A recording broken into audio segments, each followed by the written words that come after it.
ఈ యొక్క దినమును మా ప్రియ సహోదరులను ప్రేమించి ఇటు విధంగా యొక్క కూటాన్ని ఏర్పరిచిన విధానం బట్టి నీకు స్తుతులు ప్రభా. ఇప్పటి వరకు ప్రార్థనలో పాటల్లో మొదటి యొక్క వర్తమానం సాక్షులు మీరు తోడు ఉన్నారు. కొద్ది నిమిషాలు నన్ను మరుగుపరిచి నా నోటంట నీ మాటలు ఉంచి వెనుగల చెవులను గ్రహించి మనసు నాకు మాకందరికి దయచేసి నా మీద నీ ఆత్మ కుమ్మరించి మా అందరితో మీరు తేటగా స్పష్టంగా మాట్లాడమని యేసుక్రీస్తు వారి నామములు అడిగి వేడుకుంటున్నా పరమ తండ్రి, ఆమేన్. అందరికీ వందనాలండి. దేవుని యొక్క వాక్యాన్ని ఇక్కడ గమనించినట్లయితే ప్రభువైన యేసుక్రీస్తు వారు ఆయన పరలోక రాజ్యం కోసం ఒక ఉపమాన రీతిగా ఆయన మాట్లాడడం జరిగింది. ఏమని చెప్తున్నారండి ఆయన? పరలోక రాజ్యము తమ దీవెటీలు పట్టుకుని పెండ్లి కుమారుని ఎదుర్కొన్నట్టుకు బయలుదేరి 10 మంది కన్యకులను పోలినది. వీరిలో 5 బుద్ధి లేని వారు, 5 బుద్ధి గలవారు. చూడండి, దేవుని యొక్క వాక్యాన్ని ఇక్కడ గమనించినట్లయితే ఇక్కడ కొందరు కన్యకులుగా పిలువబడుతున్నారు. అయితే వీరిలో 5 బుద్ధి గలవారంట, మిగతా 5 బుద్ధి లేని వారుగా కనబడుచున్నారు. వాస్తవానికి వీళ్ళ యొక్క పేర్లు మనం గమనించినట్లయితే ఈ 10 మంది కూడా ఎలా కనబడుతున్నారండి? కన్యకులుగా పిలువబడుతున్నారు. కానీ వీరి యొక్క స్వభావము, వీరి యొక్క జీవితంలో మార్పులు అనేవి కనబడుచున్నాయి. ఇక్కడ భక్తి చేస్తున్న మన జీవితంలో ఈ దినాన మన యొక్క ఆత్మీయ జీవితం ఎలా ఉన్నది? చూడండి, ఒకే సహవాసంలో ఉండొచ్చు, లేక ఒకే సంఘంలో నీవు ఉండొచ్చు, లేక మంచి సేవకుని దగ్గర ఒక విశ్వాసని ఉండొచ్చు, మంచిదే. అయితే మన యొక్క ఆత్మీయ జీవితం ఎలాగున్నది? మనము చేసే భక్తి దేవుని యొక్క రాజ్యములకు చేర్చేటటువంటి యొక్క అనుభవంలో మన యొక్క ఆత్మీయ జీవితం ఉన్నదే లేదా మనల్ని మనం పరిశీలన చేసుకుంటే అది మనకెంతో మేలు. వాస్తవానికి వీళ్ళు కన్యకులుగా పిలువబడుతున్నారు. కానీ వీరిలో కొందరికి బుద్ధి ఉన్నదంట, కొందరికి బుద్ధి లేనట్లుగా దేవుని యొక్క వాక్యం స్పష్టంగా తెలియజేస్తుంది. కాబట్టి యొక్క రాత్రికాల సమయంలో మన యొక్క ఆత్మీయ జీవితం ఎలాగున్నది? నీవు కూడా సంఘంలో ఒక విశ్వాసగా పిలబడితే పిలబడొచ్చేమో, కానీ నీ ఆత్మీయ జీవితం ఎలాగున్నది? నీవు చేసే భక్తి నీకు ధైర్యం పుట్టిస్తుందా? నీవు చేసే భక్తి నీకు నిత్యరాజ్యాన్ని ఇస్తుందా? నీవు చేసే భక్తి నీ కుటుంబాన్ని లేదా నీ యొక్క బిడ్డల్ని లేదా నిన్ను రక్షించగలుగుతుందా? ఎటువంటి అనుభవంలో మన యొక్క ఆత్మీయ జీవితాన్ని మనం సిద్ధపరచుకున్నాము అనేది మనం అందరం పరిశీలన చేసుకుంటే అది మనకెంతో మేలు. చూడండి, దేవుని యొక్క వాక్యంలో గమనించినట్లయితే వీరిలో 5 బుద్ధి గలవారంట. అయితే యొక్క బుద్ధి గలవారు చేసే పని ఏంటంటే వారు తమతో పాటు తమ యొక్క దివిటీల్లో యొక్క నింపుకున్నట్టుకు ఏం తీసుకెళ్లారంటారు? సిద్ధులలో నూనె తీసుకుని పోయారంట. చూడండి, యొక్క బుద్ధి గలవారి యొక్క లక్షణాలు గమనించినట్లయితే వారిలో ఉన్నది శ్రేష్టమైన యొక్క అనుభవం ఏంటంటే ముందు జాగ్రత్త ఉన్నది. వారి ఆత్మీయ విషయమై, వారి యొక్క విషయమై ఎక్కడ నా దీపం మారిపోతుంది, ఎక్కడ నేను ఆగిపోతాను, ఎక్కడ నేను నశించిపోతాను, ఎక్కడ నేను తొట్టిల్లిపోతాను అనే యొక్క భయం లేకుండా, అనగా అటువంటి యొక్క పరిస్థితి రాకముందే వారి యొక్క దివిటీల్లో వారు ముందుగానే ఏం తీసుకుని పోయారండి? సిద్ధులలో నూనె తీసుకుని పోయారు. యొక్క నూనె అనగా ప్రార్థనకు సాదృశ్యం. చూడండి, ఈనాటి దినాల్లో మనుషులైన వారిని గమనించినట్లయితే ఆ యొక్క ప్రతి దినము లేదా ఆదివారం ఆరాధనకు రాగలుగుతున్నారు, లేదా మంగళవారం నుండి శుక్రవారం నైట్ వరకు ఏదో ఒక దినమున ఉపవాస ప్రార్థనకు రాగలుగుతున్నారు, లేదా ఎక్కడ గృహకోమంటే అక్కడికి రాగలుగుతున్నారు. కానీ వ్యక్తిగతంగా ప్రార్థన చేసుకోవాల్సిన విషయానికి వచ్చినప్పటికీ చాలా మంది ఏమైపోతున్నారండి? తప్పుపోయిన యొక్క పరిస్థితి ఏర్పడుతుంది. చూడండి, ఈనాటి దినాల్లో సహోదరులైన వారిని ఎక్కడ మనం అడిగినా, అమ్మా ఎన్ని గంటలు ప్రార్థన చేస్తున్నాం, ఎంత ప్రార్థన చేసుకుంటున్నాం అంటే చాలా మంది జవాబు అనేది సరైన యొక్క రీతిలో ఇవ్వలేని యొక్క పరిస్థితి కనబడుతుంది. అనగా క్రైస్తవులుగా పిలువబడుతున్నారు, కానీ సిద్ధపడవలసిన యొక్క సమయంలో సిద్ధపాటు లేని వారుగా వారి యొక్క ఆత్మీయ జీవితాన్ని మంచి అనుభవం సిద్ధపరచుకోలేని యొక్క పరిస్థితి కనబడుతుంది. కేవలం వీరికి ఏమి లేదండి? భయం లేదన్నమాట. ఏమి లేదంట? భయం లేదు. చూడండి, ఈ యొక్క బుద్ధి గల వారు ఎందుకు తమతో పాటు తమ యొక్క సిద్ధుల్లో నూనె తీసుకుని పోయారంటే ఈ యొక్క పెండ్లి కుమారుడు ఏ సమయమున వస్తాడో తెలియదు, ఏ సమయంలో ఆయన సంభవిస్తాడు, ఏ సమయంలో ప్రత్యక్షమవుతాడు, ఎటువంటి పరిస్థితుల్లో ఆయన రాబోతాడో మనకు తెలియదు. కాబట్టి ఎల్లప్పుడూ కూడా ఏమి కలిగి ఉండాలని చెప్పారు? వాళ్ళు సిద్ధపాటు కలిగి ఉండాలని వారు ఆలోచన చేశారు. మరి యొక్క బుద్ధి లేని వారిని గమనించినట్లయితే వారు తమ యొక్క దివిటీలు పట్టుకుని తమతో కూడా నూనె తీసుకుని పోలేదంట. ఏంటి? వాస్తవానికి గమనించినట్లయితే వీరు యొక్క 10 మంది కూడా సిద్ధపడినట్లుగా కనబడుతుంది. కానీ యొక్క సిద్ధపాటులో యొక్క 5 ఏమి లేదండి? ప్రార్థనా జీవితం లేదు. 5 మాత్రం ప్రార్థనా జీవితం కలిగి వారి యొక్క ఆత్మీయ జీవితాన్ని మంచి అనుభవం వారు కొనసాగిస్తూ ఉన్నారు. ఇక్కడ భక్తి చేస్తున్న మన జీవితంలో ఈ దినాన మన యొక్క ఆత్మీయ జీవితం ఎలాగున్నది? ఎటువంటి కనుబులో నీ యొక్క ఆత్మీయ జీవితాన్ని సిద్ధపరచుకుంటున్నావు? దేవుని యొక్క రాజ్యమునకు చేరుటకు తగినంత నీతి, తగినంత అర్హత, శ్రేష్టత, అటువంటి కనుభవం మనలో కనబడుచున్నదా? ఎంతమంది దేవుని యొక్క రాజ్యమునకు చేరుటకు వారి యొక్క ఆత్మీయ జీవితాన్ని సిద్ధపరచుకోగలుగుతున్నారు? ఎంతమంది వారి యొక్క ఆత్మీయ జీవితాన్ని సరైన రీతిలో అనగా దిద్దుబాటు మరియు సిద్ధబాటు కలిగి ఎంతమంది యొక్క రాత్రికాల సమయంలో జీవించగలుగుతున్నారు? మనమందరం పరిశీలన చేసుకుంటే మనకెంతో మేలు. అయితే దేవుని యొక్క వాక్యాన్ని ఇంకా మనం గమనించినట్లయితే 5వ వచనం మనం చూసినట్లయితే ఏమని రాయబడిందండి? పెండ్లి కుమారుడు ఆలస్యము చేయగా వారందరూ కునికి నిద్రించుచుండిరి. అర్ధరాత్రి వేళ ఇదిగో పెండ్లి కుమారుడు అతన్ని ఎదుర్కొని రండని ఒక కేక వినబడిను. చూడండి, దేవుని యొక్క వాక్యం మనం గమనించినట్లయితే ఏమి జరిగిందండి? ఈ యొక్క బుద్ధి లేని వారు, బుద్ధి గల వారు కూడా ఒకే స్థలంలో ఉన్నారు. ఎక్కడున్నారండి? వీరందరూ కూడా ఒకే స్థలంలో ఉన్నారు, ఒకే ప్రాంతంలో ఉన్నారు. అయితే వారికి వీరికి డిఫరెన్స్ ఏంటంటే ఇందులో 5గురు మాత్రం సిద్ధపడగలిగారు. 5గురు మాత్రం వారి యొక్క ఆత్మీయ జీవితమై, వారి యొక్క ప్రవర్తన విషయమై, వారి యొక్క పరిస్థితుల విషయమై ముందుగానే వారు జాగ్రత్త పడి ప్రార్థనాపూర్వకంగా వారి యొక్క ఆత్మీయ జీవితాన్ని సిద్ధపరచుకోగలిగారు. మిగతా 5గురు గమనించినట్లయితే వారి యొక్క ప్రవర్తన విషయమై లేక వారి యొక్క ఆత్మీయ జీవితమై విషయమై అనాలోచనగా వారు జీవిస్తున్నారు. మరి ఏమి జరిగింది? యొక్క పెండ్లి కుమారుడు ఆలస్యము చేయగా వారందరూ కూడా ఏం చేశారండి? కూనికి నిద్రించుచున్నారంట. చూడండి, ఇక్కడ దేవుని యొక్క వాక్యుల యొక్క సత్యాన్ని గమనించినట్లయితే బుద్ధి గలవారు మరియు బుద్ధి లేని వారు కూడా వీరందరూ కాస్త పెండ్లి కుమారుడు ఆలస్యం చేయగా వారందరూ ఏం చేస్తున్నారండి? కునికి నిద్రించుచున్నారంట. మరి ఏమి జరిగింది? ఆ యొక్క 6వ వచనంలో మనం చూసుకున్నట్లయితే అర్ధరాత్రి వేళ ఇదిగో పెండ్లి కుమారుడు అతన్ని ఎదుర్కొని రండని ఒక కేక వినబడిను. అప్పుడు ఆ కన్యకులందరూ లేచి తమ దివిటీలు చక్కబరిచిరు గాని బుద్ధి లేని ఆ కన్యకులు మా దివిటీలు ఆరిపోచున్నవి గనుక మీ నూనెలో కొంచెం మాకీడని బుద్ధి గలను అడిగిరి. చూడండి, దేవుని యొక్క వాక్యంలో యొక్క సత్యాన్ని మనం గమనించినట్లయితే వాస్తవానికి వీరందరూ కునికి నిద్రించిన వేళ అర్ధరాత్రి వేళ ప్రభువైన యేసుక్రీస్తు వారు అనగా ఈ యొక్క దేవుని యొక్క వాక్యాన్ని మనం గమనించినట్లయితే పరలోక రాజ్యం కోసం ఉపమాన రీతిగా చెప్పబడింది కాబట్టి ఆ సమయంలో పెండ్లి కుమారుడు అనగా ప్రభువైన యేసుక్రీస్తు వారు ఆయన వరుడుగా ఈ లోకానికి రాబోతున్నాడు. మనమందరం ఎలా సిద్ధపడాలండి? వధువులే సిద్ధపడవలసిన సమయము ఆసన్నమైనది. అయితే ఏమి జరిగింది? వీరందరూ కూడా ఏం చేశారంట? కునికి నిద్రించిన వేళ అర్ధరాత్రి వేళ ఇదిగో పెండ్లి కుమారుడు అతన్ని ఎదుర్కొని రండిని ఒక కేక వాళ్ళకి వినిపించినప్పుడు అప్పుడు ఆ కన్యకులందరూ లేచి తమ యొక్క దివిటీలు చక్కపరిచరు గాని బుద్ధి లేని యొక్క కన్యకులు ఏమైపోతున్నావంట? ఆ దివిటీలో ఆరిపోచున్నట్లుగా దేవుని యొక్క వాక్యం స్పష్టంగా తెలియజేస్తుంది. కేవలం ఎందుకు వారి యొక్క దివిటీలు ఆరిపోచున్నవి, ఎందుకు వారి యొక్క దీపము ఆరిపోచున్నదంటే దేవుడు వారికి ఇచ్చిన సమయంలో, దేవుడు వారికి ఇచ్చిన ఆ యొక్క దినాల్లో వారి యొక్క ఆత్మీయ విషయమై, వారి యొక్క ప్రవర్తన విషయమై, వారి యొక్క క్రియల విషయమై వారు ఎలా జీవించారంటే అనాలోచనగా బ్రతికారు. సమయం ఉంది కదా సరి చేసుకుందాంలే, సమయం ఉంది కదా సరిదిద్దుకుందాంలే, సమయం ఉంది కదా ప్రార్థన చేసుకుందాంలే, ఇంకా ఇప్పుడే కాదులే, ఇంకా చాలా టైం ఉంది కదా, ఇప్పుడే పెండ్లి కుమారుడు రాడు కదా, ఇంకా చాలా టైం ఉంది కదా, ఒప్పుకుందాంలే, సరి చేసుకుందాంలే, వెళ్దాంలే, ఇలా అంటూ వారి యొక్క జీవితాన్ని వారు ఏం చేశారు? వారి జీవితాన్ని కొనసాగించడం జరిగింది. అయితే బహుశా నాకైతే తెలియదు కానీ చిన్న సందర్భం మీకు చెప్పదలుచుకున్నాను. ఇక పెండ్లి కుమారుడు ఏమి చేశాడంటే అక్కడ ఆలస్యం చేశాడంట.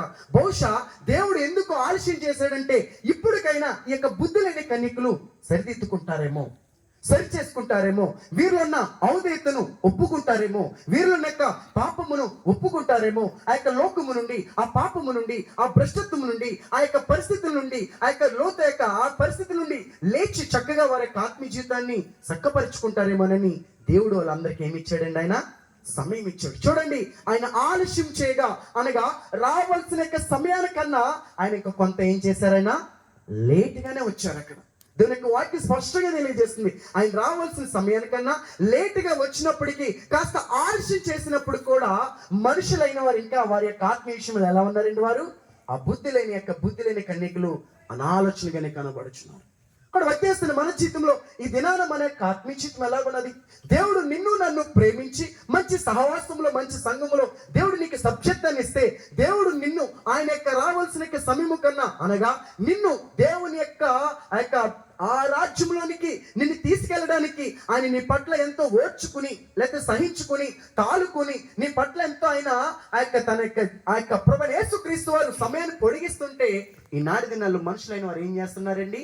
ఏమి తిందుమా, ఏమి త్రాగుదుమా, ఏమి ధరించుకుందామా, వీటి విషయం ఆలోచిస్తున్నారు. చూడండి, ఇక్కడ భక్తిస్తున్న మన జీవితంలో ఈ దినాన మన యొక్క ఆత్మీయ జీవితం ఎలాగున్నది? నీవే అనుభవంలో ఉన్నావు? దేవుడు నిన్ను ప్రేమించి నువ్వు సరి చేసుకుంటావు, నీలో ఉన్న పాపమును ఒప్పుకుంటావు, నీలో ఉన్న ఔదేతను విడిచిపెడతావు. ఏ స్థితిలో పడిపోయావో, ఏ స్థితిలో జారిపోయావో, ఏ బంధకముల చేత ఎటువంటి పరిస్థితిలో నీవు ఆ యొక్క పరిస్థితిలో ఉన్నావో దాని నుండి వేరేతోవని ప్రభువైన యేసుక్రీస్తు వారు నీ విషయమే కాస్త ఏం చేశాడు? ఆయన ఆలస్యం చేస్తున్నాడు. మరి అయినా ఇప్పటికైనా సిద్ధపడగలుగుతున్నావా? నీలో ఉన్న పాపాన్ని విడిచిపెట్టి పాపాన్ని సరి చేసుకుని ఆ యొక్క పాపాన్ని దిద్దుకుని సిద్ధపడగలిగే అనుభవం ఎంతమందిలో కనబడుతున్నది? ఈ యొక్క రాత్రికాల సమయంలో మనల్ని మనం పరిస్థితి చేసుకుంటే అది మనకెంతో మేలు. అయితే ప్రభువైన యేసుక్రీస్తు వారు అలాగే ఇక పెండ్లి కుమారుడు వారి విషయమే ఆలస్యం చేసినప్పుడు కూడా వారందరూ ఏం చేశారంటే అండి, కునికి నిద్రించారంట. అయితే ఇక కునికి నిద్రించిన యొక్క సమయంలో ఇక బుద్ధి లేని యొక్క ఆ యొక్క కన్యకల దివిటీలు ఏమైపోతున్నాయండి? ఆరిపోతున్నాయి. అప్పుడు ఆ సమయంలో వారికి గ్రహింపు వచ్చింది, అయ్యో నా దివిటి ఆరిపోతున్నదే, నా దీపం ఆరిపోతుంది, ఈ సమయంలో నా దివిటి ఆరిపోతే నేను వెళ్ళేది నరకానికే, ఇప్పుడు ఎలా? అప్పుడు వారు ఆలోచన చేశారు. కానీ దేవుడిచ్చిన సమయం వరకు కూడా వారు ఆలోచన చేశారండి? లేదు, అనాలోచనగానే ఉన్నారు. అందుకే దేవుని యొక్క వాక్యం చెప్తుంది ఏంటంట, యెహోవా మీకు సమీపంగా ఉండానే ఆయన ఏం చేయాలంట? వెతకాలంట. ఆయన్ని మేము ఏం చేయాలి? రక్షించుకోవాలి. ఇక్కడ భక్తిస్తున్న మన జీవితంలో ఈ దినాన్ని మన యొక్క ఆత్మీయ జీవితం ఎలా ఉన్నది? నీవు కూడా ఒక బుద్ధి లేని కన్యకలా నువ్వు కనబడుతున్నావేమో, ఒక బుద్ధి లేని విశ్వాసిగా నువ్వు కనబడుచున్నావేమో. దేవుడు నీకు ఇచ్చిన సమయంలో నీ కొరకు నీ కుటుంబం కొరకు ఓ ప్రయాసపడి పరుగులు తీసి తదుపరి నువ్వు దేవుడా దేవుడా నడిచిన అవకాశాలు లేవన్నమాట. ఇక్కడ భక్తిస్తున్న మన జీవితంలో ఈ దినాన్ని మన యొక్క ఆత్మీయ జీవితం ఎలా ఉన్నది? మరి చూడండి, వారి యొక్క జీవితంలో ఏమి జరిగిందంటే 7వ వచనం, అప్పుడు ఆ కన్యకులందరూ లేచి తమ దివిటీలను చక్కపరిచారు. కానీ బుద్ధి లేని ఆ కన్యకులు, మా దివిటీలు ఆరిపోచినవి గనుక మా నూనెలో కొంచెం మీ నూనెలో మాకు కొంచెం ఇడని బుద్ధి గలవారిని అడిగిరి. అందుకు బుద్ధి గల కన్యకులు, మాకును మీకును ఇది చాలదేమో, మీరు అమ్మవారి ఎద్దుకు పోయి కొనుక్కునుడని చెప్పరి. వారు కొనబోచుండగా పెండ్లి కుమారుడు వచ్చెను. అప్పుడు సిద్ధపడి ఉన్న వారు అతనితో కూడా పెండ్లి విందుకు లోపలికి వెళ్ళారు. చూడండి, దేవుని యొక్క వాక్యంలో యొక్క సత్యాన్ని మనం గమనించినట్లయితే స్పష్టంగా దేవుని యొక్క వాక్యం సెలవిస్తుంది. ఏమని చెప్పారంటే యొక్క బుద్ధి గలవారు, ఇది మీకును మాకును చాలదేమో, ఇటువంటి యొక్క పరిస్థితిలో నీకు ఈ యొక్క నూనెని మీకు ఇస్తే లాస్ట్ కి మేము కూడా ఆగిపోయవలసిన పరిస్థితి ఏర్పడుతుందేమో, కాబట్టి మీరు అమ్మవాని వద్దకు పోయి మీరు వెళ్ళి కొని తెచ్చుకుని మీ డ్యూటీని ఏం చేయమని చెప్తున్నారు? అక్కడ వెలిగించుకున్నాడు అని చెప్పినప్పుడు వారందరూ ఏం చేశారండి? ఆ యొక్క తక్షణమే ఆ యొక్క అమ్మవాని వద్దకు పోయారు. కానీ ఆ యొక్క బహుశా వారు కొనబోచుండగానే పెండ్లి కుమారుడు ఏం చేశాడంట? ఆ స్థలానికి వచ్చి ఎవరైతే సిద్ధపడి ఉన్నారో వారిని తీసుకుని వెళ్ళడం అనేది జరిగింది. చూడండి, దేవుని యొక్క వాక్యంలో ఉన్న యొక్క సత్యాన్ని మనం గమనించాలి. అటు విధంగానే దేవుడు నీకు ఇచ్చిన సమయాన్ని నువ్వు సరైన రీతిలో దాన్ని వినియోగించకుండా లోకములోను పాపములోను లేకపోతే హలోక యొక్క పనుల్లోనూ నువ్వు వినియోగించి తదుపరి సరి చేసుకుంటానులే, తదుపరి ఒప్పుకుంటానులే, తదుపరి సిద్ధపడతానులే, తదుపరి ప్రార్థన చేసుకుంటానులే, ఇంకా సమయం ఉన్నది కదా అని నీ ప్రవర్తన విషయంలో నీ యొక్క ఆత్మీయ విషయంలో అజాగ్రత్తగా ఉండినట్లయితే తీరని యొక్క నష్టాన్ని నీ జీవితంలో నీవు చూస్తావు. కూడా భక్తిస్తున్న మన జీవితంలో ఎప్పుడు ఎల్లప్పుడూ కూడా నీ ప్రవర్తన విషయంలో ఎప్పుడు కూడా ఎలా ఉండకూడదు? అజాగ్రత్తగా ఉండకూడదు అన్నమాట. దేవుని యొక్క ఆత్మ సంబంధమైన విషయమై, దేవుని యొక్క రాజ్యం విషయమై ఎప్పుడు కూడా నువ్వు ఎలా ఉండకూడదు? అజాగ్రత్త అనేది ఉండకూడదు. అది క్రైస్తవునికి తగదు. కాబట్టి భక్తి చేస్తున్న మన జీవితంలో ఈ దినాన్ని మన యొక్క ఆత్మీయ జీవితం ఎలా ఉన్నది? వారు కొనబోచుండగా పెండ్లి కుమారుడు వచ్చాడంట. బహుశా నువ్వు కూడా అనుకోవచ్చు, సమయం ఉంది కదా, ఒప్పుకుందాంలే, సమయం ఉంది కదా, ప్రార్థన చేసుకుందాంలే, సమయం ఉంది కదా, వెళ్దాంలే, అప్పుడే కంగారేముందిలే, ఇప్పుడే కంగారేముందిలే, నాకు చాలా పనులు ఉన్నాయి కదా, ఇంకా ఎన్నో విలువైన ఇక్కడ ఎన్నో ఉన్నాయి కదా, నా కోసం వాళ్ళు వీళ్ళు ఎడ్ చేస్తున్నారు కదా, ఈ సమయంలో ఎలా చేస్తే ఎలాగా అని నీవు దేవునికి స్థానం ఇవ్వాల్సిన బదులు ఈ లోకమునికి లేకపోతే నీ బంధువులకి నీ స్నేహితులకి నువ్వు ప్రార్థన ఇచ్చినట్లయితే తదుపరి ఆయన యొక్క వచ్చిన వేళ నీవు ఆయన ఎదుర్కొనడం అసాధ్యం. ఒకవేళ నేను అప్పుడు సరి చేసుకుంటానండి, అప్పుడు సరిదిద్దుకుంటానండి, అప్పుడు ఒప్పుకుంటానండి, అప్పుడు ఎలుగెత్తి ఏడుస్తానంటే బహుశా నువ్వు సరి చేసుకొని చుండగానే ప్రభువైన యేసుక్రీస్తు రావచ్చేమో. ఆయన ఎప్పుడు వచ్చాడని రాయబడింది ఇక్కడ? అర్ధరాత్రి వేళ. బహుశా నువ్వెవరినైతే సరి చేసుకోవాలో, నువ్వెవరినైతే సరిదిద్దుకోవాలో, నువ్వెవరి దగ్గరికి వెళ్తే పశ్చాత్తపడాలో అర్ధరాత్రి వేళ వారి ఎద్దకు వెళ్ళడం అసాధ్యం. కాబట్టి మధ్యస్థులు మన జీవితంలో దేవుడు నీకు సమయం ఇచ్చాడు కాబట్టి ఆ సమయంలో నీ ఆత్మీయ జీవితాన్ని సిద్ధపరచుకుంటే అది మనకు అందరికీ కూడా మేలు. చూడండి, చాలా మంది వారి యొక్క హృదయాలను ఏం చేసుకుంటారండి? కఠినపరిచేసుకుంటారు. మనస్సాక్షి గద్దించినప్పటికీ, దేవుని యొక్క వాక్యము గద్దించినప్పటికీ, పరిశుద్ధాత్మ దేవుడు ఆ యొక్క ప్రార్థన రూపంలో లేదా వాక్య రూపంలో వారి స్థితిని వారికి అర్థం చేసినప్పుడు కూడా చాలా మంది తమ యొక్క హృదయాన్ని ఏం చేస్తారు? కఠినపరుచుకుంటారు అన్నమాట. అమ్మో, ఈ సమయంలో నేను సరి చేసుకుంటే నన్ను చిన్న చూపు చూస్తారు కదా, లేకపోతే నన్ను హేళన చేస్తారు కదా, నన్ను అవమానపరుస్తారు కదా, లేకపోతే నాకు ఇటువంటి పరిస్థితి ఎదురవుతుంది కదా అని చెప్పి మనుషులైన వారు దేవుడు ఇచ్చిన సమయంలో కూడా వారి యొక్క దీపాన్ని వారే చేతులారా ఏం చేస్తారు? ఆర్పు వేసుకునే యొక్క పరిస్థితి నాడు దినాలు ఎందరో కనబడుతుంది. ఇక్కడ భక్తి చేస్తున్న మన జీవితంలో ఈ యొక్క రాత్రికాల సమయంలో మన యొక్క ఆత్మీయ జీవితం ఎలా ఉన్నది ఆలోచించుకుంటే మనకెంతో మేలు. నీవు అనుకోవచ్చు, ఇంకా సమయం ఉంది కదా, సరి చేసుకుందాంలే, వెళ్దాంలే, చేసుకుందాంలే, అప్పుడే కంగారేముందిలే అనుకుంటున్నావే. ఏ సమయమున ఏది సంభవిస్తుందో ఎవరికి తెలియదు. కాబట్టి ఆయన ఏ సమయంలో వచ్చాడంట? అర్ధరాత్రి వేళ. ఎప్పుడంట ఆయన? అర్ధరాత్రి వేళ. ప్రభువైన యేసుక్రీస్తు వారు ఆయన ముందుగానే చెప్పారు. ఎలా వస్తాడంట ఆయన? దొంగ వచ్చినట్లుగా నేను వస్తాను. కాబట్టి ఎలా ఉండాలంట? సిద్ధపాటు కలిగి ఉండాలి, మెలకువ కలిగి ఉండాలి. కాబట్టి ఈ రాత్రికాల సమయంలో ఎంతమంది మెలకువ కలిగి జీవిస్తున్నారు?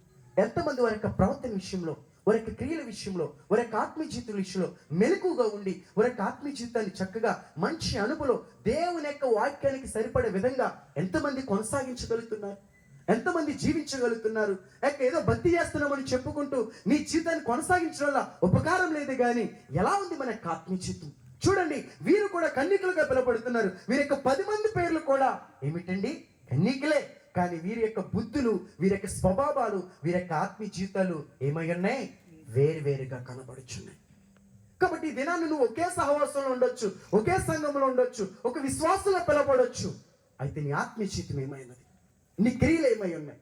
నీ యొక్క ప్రవర్తన ఏమైంది? నీ ఆత్మీయ జీవితంలో ఎటువంటి కనుమలో నీ యొక్క ఆత్మీయ జీవితాన్ని సిద్ధపరచుకున్నావు? సిద్ధపాటు, దిద్దుబాటు మనలో ఉన్నదా? ఎప్పటికప్పుడే మన యొక్క ఆత్మీయ జీవితాన్ని సరిదిద్దుకుంటూ, సరి చేసుకుంటూ ఆ యొక్క ప్రార్థన అనే నూనెతో నీ ఆత్మీయ జీవితాన్ని సిద్ధపరచుకోగలుగుతున్నావా?